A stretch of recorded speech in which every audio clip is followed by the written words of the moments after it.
Hola comunidad, ¿cómo se encuentran? Traemos una historia más en este su programa, disculpen, Negocios que cayeron. Es una historia llena de magia, espiritualidad, sustos, muertos y cosas que mucha gente creerá, muchas otras no lo creerá, pero que algunas personas afirman que realmente suceden. La historia de hoy es impactante, llena de giros de tuerca, como se dice en el cine, así que espero todos la disfruten y sin más por el momento arrancamos. Esta historia la hemos titulado de la siguiente manera: La bruja más poderosa, pero perdió todo, y su mano para siempre. Comenzamos. La mano derecha de la señora Elisa sigue moviéndose algunas noches, o al menos eso dicen las enfermeras del asilo. ¿Por qué la mano? Aunque ya no está, todavía rasguña la pared. La habitación 214 huele raro. No a medicamento, no a humedad, no a viejo. Huele a incienso quemado y nadie sabe de dónde viene. Doña Elisa tiene 78 años. Está sentada frente a la ventana todo el día mirando hacia un árbol seco. Nunca sonríe, casi nunca habla, pero a veces murmura nombres.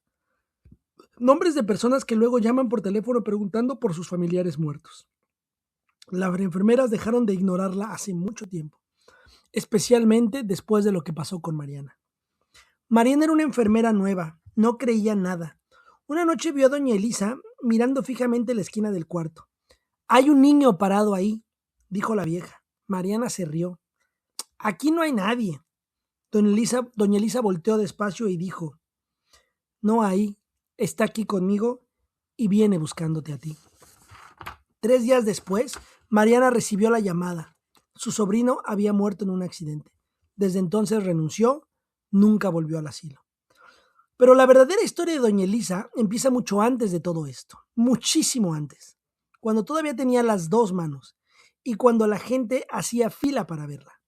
Porque hubo un tiempo en que los políticos, empresarios, policías, artistas esperaban horas para entrar a su consultorio y ella jamás anunciaba sus servicios.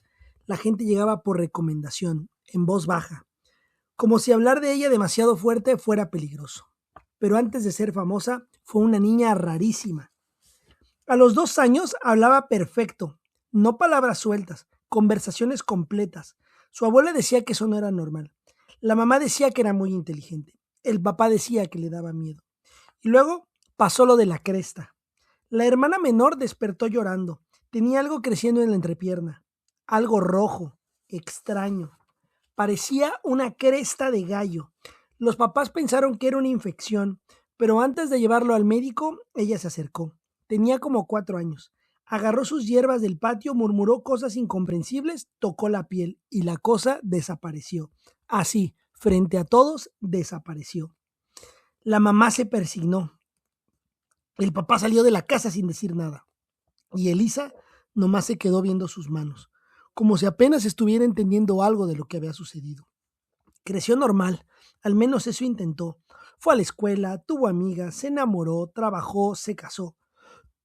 Pero siempre veía cosas, sombras, personas donde no había nadie, sueños que luego ocurrían exactamente igual, premoniciones. Una vez soñó que su vecino se ahogaba. Al día siguiente amaneció muerto en una presa. Otra vez le dijo una maestra, no se suba mañana al autobús. La maestra se enojó. Al día siguiente el autobús chocó. De ahí la gente empezó a hablar. Y fue entonces cuando alguien le recomendó a un hombre de Catemaco. Un hombre al que decían que nadie decía su nombre completo. Nada más decían el maestro. Y todos entendían. Catemaco le cambió la vida. Un pequeño paréntesis, Catemaco, para las personas que no son de México, es un pueblo conocido en México y posiblemente en el mundo, porque ahí se practica brujería, brujos, todo tipo de magias, solamente como contexto. Volvemos a la historia. Doña Elisa jamás contó todo lo que vio allá, pero sí decía algo. Hay lugares donde uno entra siendo persona y sale siendo otra cosa. Estuvo meses aprendiendo, hierbas, lecturas, rituales, símbolos, veladoras, invocaciones, y según ella, ahí fue donde despertó completamente. Cuando volvió, ya no era la misma. Podía mirar a alguien y saber cosas imposibles, nombres, secretos, enfermedades, infidelidades.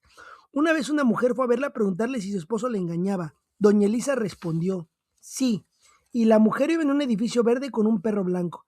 La clienta casi se desmaya. Todo era cierto. Al principio leía cartas en su casa, luego comenzó a llenarse. Llegaban albañiles, policías, empresarios, judiciales, gente rica, gente desesperada. Todos querían algo de ella. Amor, dinero, protección, venganza, suerte. Porque la mayoría de la gente no busca magia para ser feliz. Busca magia porque tiene miedo. Y doña Elisa cobraba caro, muy caro, porque decía algo que incomodaba muchísimo. El conocimiento siempre cobra de una forma u otra.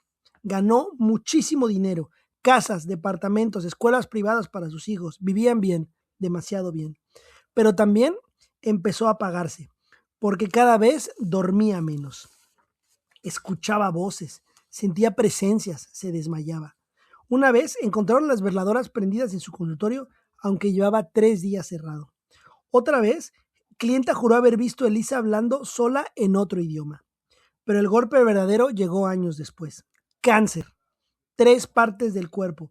Los médicos fueron claros. Las probabilidades de que sobreviviera eran mínimas.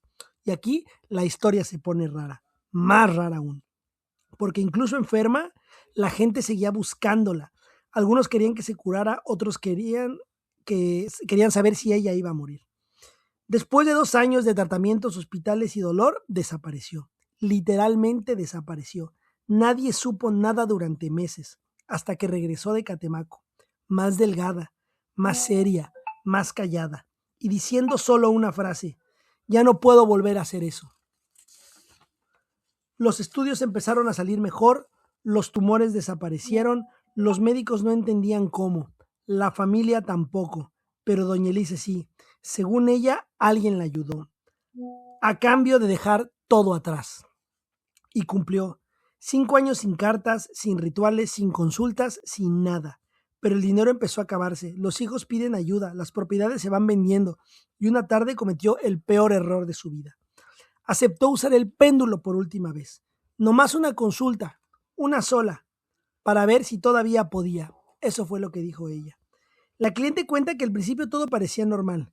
El péndulo comenzó a moverse. Doña Elisa empezó a responder preguntas, pero de repente se quedó congelada, mirando fijo algo detrás de la mujer, algo invisible, y gritó. Un grito horrible, como si le estuvieran quemando viva. La mano derecha empezó a ponerse negra, negra de verdad, en minutos.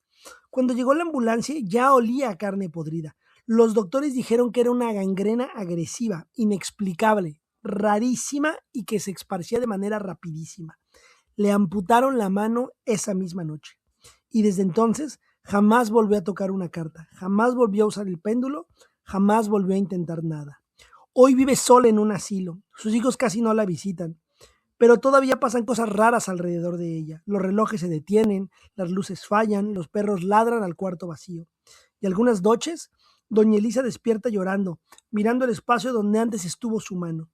Una enfermera le preguntó una vez: ¿todavía puede haber cosas? Doña Elisa tardó mucho en responder. Luego dijo algo bajito: verlas nunca fue el problema. El problema fue que ellas también podían verme a mí. Así termina esta historia. De verdad es una historia muy, muy fuerte. Como les comentamos, todas las historias que nosotros leemos son verídicas, son de gente que nos hace el favor de mandarnos sus historias, compartirnos con nosotros, y agradecemos muchísimo. La verdad es que me quedo sin pocas cosas que decir. Personalmente yo no soy muy creyente de brujerías y todo eso, pero tampoco puedo negarlo, pero tampoco puedo afirmarlo. Así que no nos queda solamente más que escuchar, agradecer y continuar con nuestras historias. Les agradezco a todos que nos hayan escuchado el día de hoy, y les recuerdo que si tienen alguna historia interesante que les gustaría contarnos, que les gustaría platicarnos para que nosotros la podamos leer en el canal, nos las hagan llegar por favor al correo electrónico a negociosquecayeron@proton.me. Repito, negociosquecayeron@proton.me. Muchas gracias, nos vemos en la próxima, que estén muy bien todos. Gratitud.